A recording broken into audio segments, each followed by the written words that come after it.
And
you don't speak Hebrew. I do not. I can say shalom. That's about יש לנו אורחת הפעם נדירה.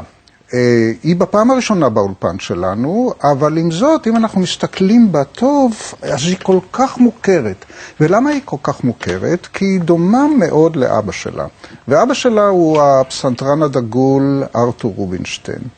היא הדוקטור אלינה רובינשטיין, והיא רופאה, ואנחנו עוד נספר עליה ונדבר איתה. אבל בינתיים אנחנו רק רוצים להגיד לה שלום אלינה. שלום אריק. We are delighted to have you. And my first question will be, those days, your father must be away for long periods, because, for instance, if you go for a concert tour in Latin America, that will take at least a month. Especially in the old days, and it wasn't so fast. He traveled there a lot during the World War II when he couldn't go to Europe. It was a very long, sometimes for several months at a time. Several months? Mm-hmm. To Australia or to Latin America? To Mexico and then Brazil, Argentina, especially Argentina.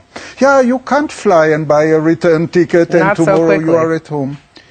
So, no father at home? Father was not at home for a long time. As I got a little bit older, he came back at Christmas because Handel's Messiah was in all the concert halls, so there was no room for piano concerts. I see, so he could not concertize, so yes, he must... The Messiah showed up, and that was...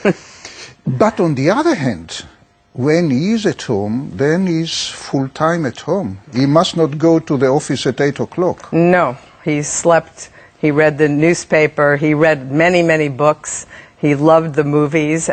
He was still not home so much because he liked to go out and enjoy himself. I see. So he will not get up at 7 o'clock to have breakfast with his children? No. No, he did not. Even not once? Only if he had to catch a plane. I see. I see. So it was mommy, or you had a nanny? Or? We had a nanny because my mother, she often went with him. Sometimes she stayed home, but often she went with him. Tell me his regular timetable, schedule. So wake up at 11? No, maybe 9:30, 10, but after our school, though. And then the big cigar, the newspaper. Before breakfast, big cigar? No, after breakfast. Okay. Breakfast was not so much, and then mostly big cigar, much reading until lunch. And my father loved to eat, but he was good about it. And the cigars were very good. Which they were ones? Havana cigars. Once I brought them in my suitcase because, as you probably know, they were illegal, and they found them there. And do you like to enter home and to feel the cigar? Only Havana cigars. Only Havana. Monte Cristo number 3. Okay. That I like. I think that he had his own packing. I think at one point, but later not so much. heard Yasha Bistritsky used to tell me that in Geneva, Mr. Davidov had his boxes, Rubinstein boxes. Yes, I think so. Amazing. My mother wasn't so fond of the cigar, but my father always asked permission to smoke, and she always said yes. That was assumed. Okay, then he smokes his cigar, Yes. read newspaper. And a book. And a book. And that was in which city? Mostly, I saw the most of him really in Paris. When I was 9 years old, we moved back to Paris. We had a home there before the war and the Nazis, and we had to leave. But they got the house back in 1954. We all moved back. And then I saw more of him. But you were born? I was born in Hollywood, California, because many European emigres went to California. So you were born in Hollywood, in a house, not an apartment? No, in a house. They had 2 different houses there, and then they bought an apartment in New York because it was easier to get to Europe, and then finally we got the house in Paris back.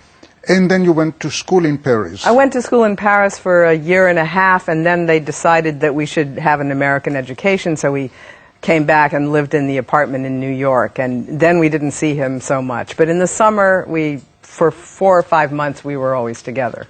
We would like to watch a clip when Rubinstein, your father, was slightly young, and the conductor, Zubin Mehta, even younger. He Very looks young. like Very a young, child. yes.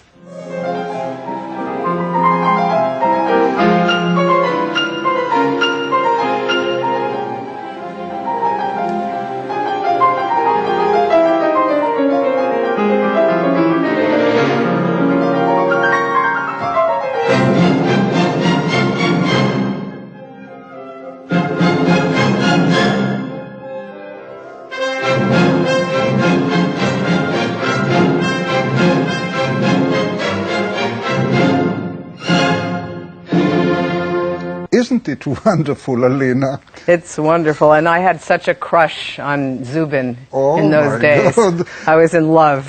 Oh my God. You were not in the concert. No, I don't think so, but I met him when he was very young, and I was a little younger, and he was so handsome. Yeah. Tell me, you often went to concerts of your father's? Whenever I was in the same place, I went, yes, always. Yeah, do you remember some remarkable concerts or some memorable event? Well, I remember that I think it was in 1961 that he played 10 concerts in something like 5 or 6 weeks in New York, all for charities. Even one was for my school and my brother John's school. And he didn't repeat any repertory except a few in the encores, but that was pretty amazing, I must say. Yeah, I think he repeated the same pattern in Tel Aviv, playing many concerts within a very short period. Yes. Each concert one Beethoven plus some other. What was your favorite performance of his concerto with orchestra? Oh, that's almost impossible to answer. I mean, I loved most of them. I love the Beethoven 4th Piano Concerto, which I think we're going to hear it here in the competition too. Yeah.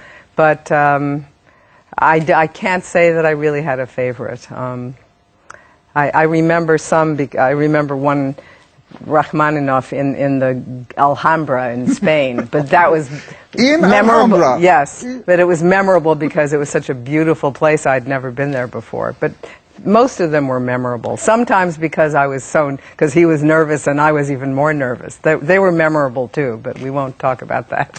Yeah, you mentioned the Rubinstein competition, and we should now remind our loyal viewers, television viewers, that this is filmed during the Rubinstein competition, and you came as #1 guest of honor. It's such a pleasure to be here. But I can imagine that always when you compare performances with what you remember, that's... Well, over all these years, my father has not been here for a long time. I really find that I'm quite open-minded to different interpretations, but sometimes I do wish, you know, I miss certain things that he just did very naturally. But, you know, most of the competitors are quite young, and I give them a little leeway to grow and to mature. When you're young, I wasn't there when my father was very young, and he played fast, he played, you know, he was different then, but they're young. Yeah, it's amazing because most of his popular clips today are taken above the age of 80. Really? I think. There are 70. some older ones, but I mean, the fact is he grew up with the whole, you know, gramophone industry. Yeah. No, I'm not talking about recordings. Oh, you're talking about the clips. Yeah, well, of course. There Same are clips thing. of Toscanini, and then we see Toscanini conducting like this, and we are thinking, oh, this is Toscanini, this is what we heard, but he was so old when Yes. this was taken, and we forget that because he doesn't look old. Right, that's true. We would like to watch now another clip. You said natural language, and your father is talking about a natural language. I played very often the most divine sonata of Beethoven with all my heart. I had a great success with it. I played then something grandiose of Schumann, whom I do adore, you know.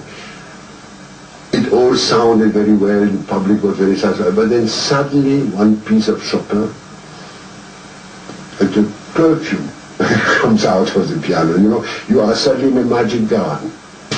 Something happens to it, I don't know what it is. On the worst piano, it does sound always. He saves even bad pianos.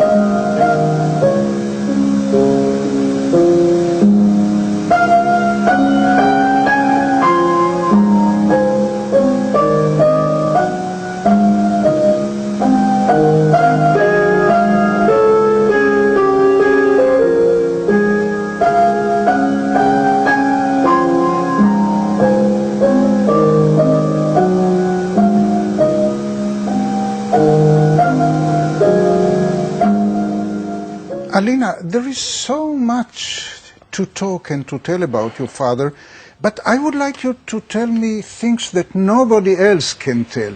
For instance, who were his close friends in Paris? Who came to visit your home in Paris?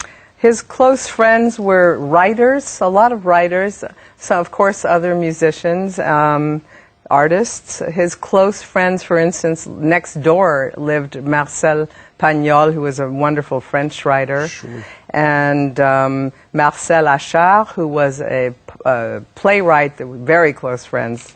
Vladimir Golshman, who was a Russian-born conductor and very close friends, and his wife Odette. Jacques Février, who was a well-known French pianist. Oh, really? And the writers and painters. Picasso was a friend, but he didn't come to visit in Paris. And you knew all these great people? I did, and I played the piano for Stravinsky. That was terrifying. Luckily, I didn't entirely realize who he was. But finally, you have not become a pianist. Yes, thank God. You are a psychiatrist and psychoanalyst. Yes. A doctor. I'm a indeed. doctor, yes. And I love my work. It's like reading many novels every day, serial novels that continue. And I like to work with starving artists, of course. I subsidize them with the not starving artists. But I play the piano, and I started the cello about 8 years ago, too, because I wanted to play in the music more. Can I see your hand? Yes. So beautiful, reminding you Very small. your father. Yeah, smaller than your father. Yes. But the same kind of The same cultivated. fingers, yeah, the same shape. Cultivated. And the relationship between the fifth and the fourth? My father had a fifth finger almost as long as the fourth. Mine is not. I wish it were, because I can reach 9 notes with difficulty. And what is your favorite repertoire? Well, in the last 9 or 10 years, I play mostly chamber music. I love Brahms, Beethoven, Prokofiev. I just played the cello sonata with a friend. Why not Chopin? It's not in No chamber music. it's not in your DNA? It is in my DNA, but you know, my father, Brahms was his first love and always loved. He was always, of course, talked about as a Chopin player, but Brahms was his first biggest love, and Schubert. I also remember that when Israel Philharmonic wanted to give him a present, he asked to conduct. The Brahms Symphony. Conduct Brahms Symphony. Yes. He loved Brahms because his mentor was Joseph Joachim, and he played for Joachim's violin lessons, and you know, he was such a friend. Joachim was a dear friend of Brahms, so Brahms was still alive when my father was born, so. How the generation meet. Yes, This is it's amazing. Oral tradition with Brahms. Yes. Oral tradition with Brahms. But no oral tradition with Chopin. Well, Chopin was Polish, and my father was a patriotic Pole as well as a Jew. He loved, you know, the Polish music, the rhythms, and you know, he loved Chopin, of course. But Brahms, too. I always want to plug Brahms, because people always say Chopin, Chopin, but... Tell me, Alina, do you speak Polish? I understand, you know, dzieci spać, masz pieniądze. Yeah. And I do understand, and I can speak pidgin Polish when I have to. I assume that, like in my case, when the parents don't want you to understand. That's right. Dzieci and spać. then we try hard to understand. And we learn those things immediately. Yeah, we would like now to watch another clip of your father talking Spanish. La melodía es muy graciosa, ¿sabes que eso se siente siempre en el canto de cada país? El francés, como es muy hablador, no se puede pararlo, ¿verdad? Cuando empieza a hablar, o sea, tan deprisa, pues su melodía no tiene ritmo. O sea, ha visto que cuando las canciones populares así franceses nunca tienen un ritmo decidido, ¿verdad? Siempre está...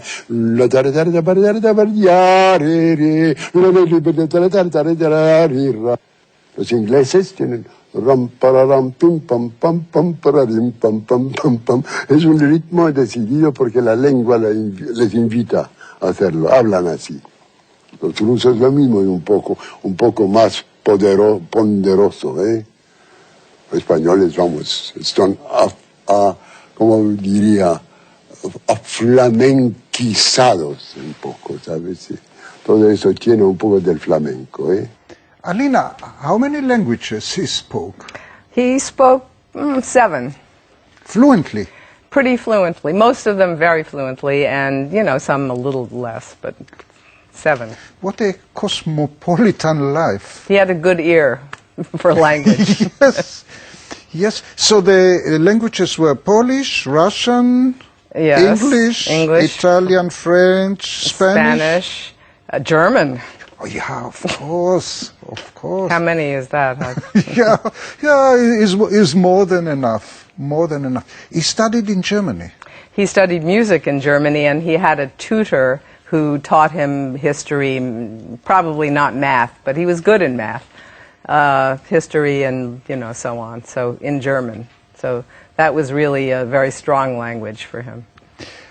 You mentioned before that in your profession as psychoanalyst, psychiatrist, you are helping the poor musicians. I enjoy working with them, yes.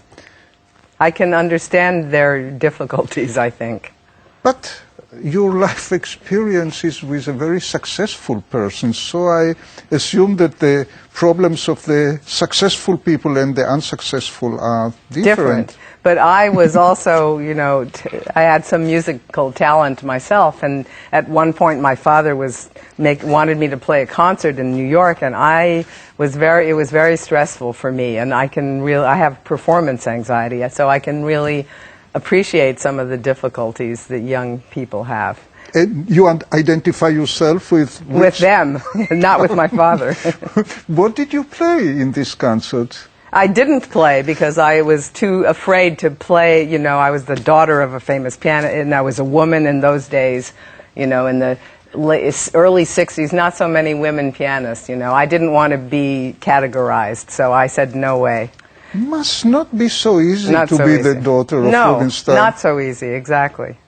It's only as an adult. I mean, I always played, but only really as an adult do I play for great pleasure and joy. I play with my friends who are, you know, musicians also, and I don't want to have to make a living. I just want to play for love. When I introduced you in the beginning of our show, I said, yeah, it's your first visit here, but you look so familiar. It's not my first visit to Israel. No, in the studio. Oh, in the studio. In the studio. Yes. In Israel, I know. No, not. Yeah. We are old friends. But in the studio, first visit, and yet visit. you look so familiar. Well, then why is that? People look at you and say, oh, you are familiar, you look like Rubinstein? Well, if they know that my name is Rubinstein, yes, they say, oh, you look like your father. My sister looks even more like my father, and so do my brothers. I think my father had very strong genes. My mother was a beautiful woman, but unfortunately we mostly look like my father. I remember I met your sister in Warsaw during the Chopin competition, and we were sitting together, and I look at her. We never knew each other, we never met before, and I look and I say, oh my God, here is Arthur Rubinstein. But now I look at you and I say, the same, oh my God. So the older I get, maybe. We would like to watch another clip of Rubinstein playing Liebestraum. No. And I thought that Rubinstein was the pianist's pianist, but he was also the people pianist. He played not only for the snobs, he played for everybody. But don't forget, music goes in and out of fashion. You know, when he was young, people played Liebestraum a lot. Now they don't, but back then it was more common to play it.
Everything so well.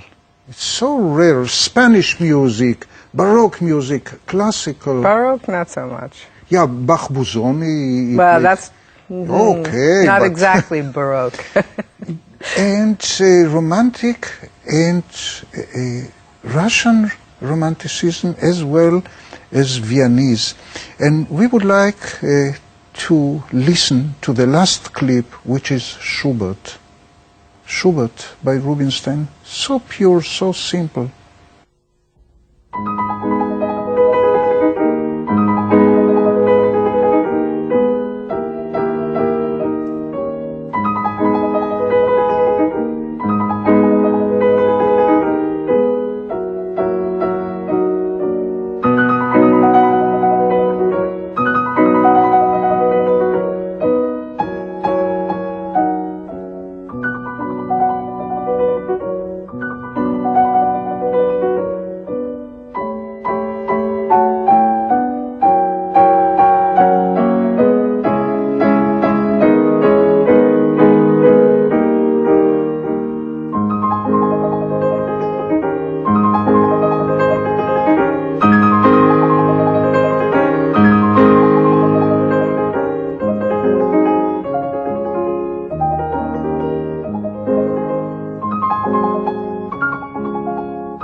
I'm sure you played it, Elena. I did, yes, of course. We all play that when we're young.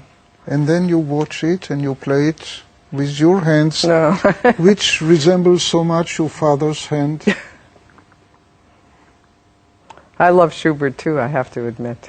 Yeah, he's my What's favorite. not to like? Yeah.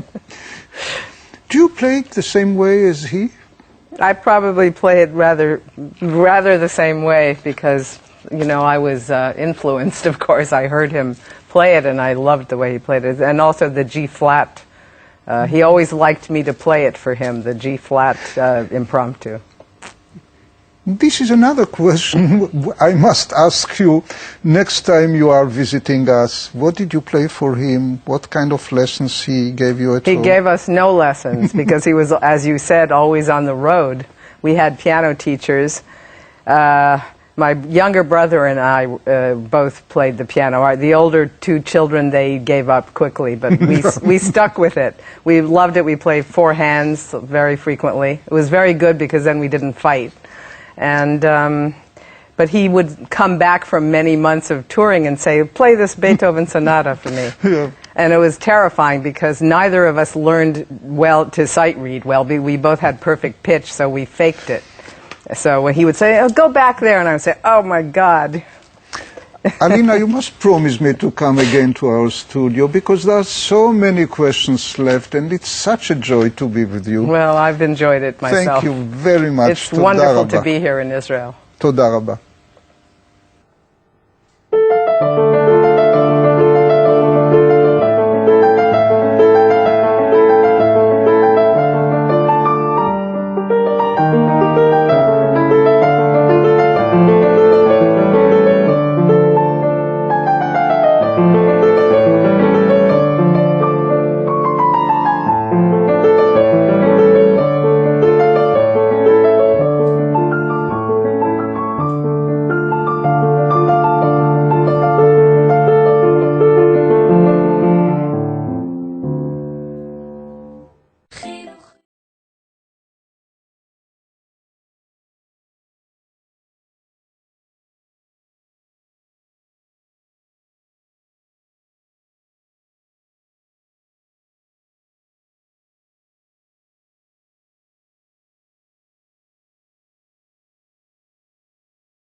Thank you.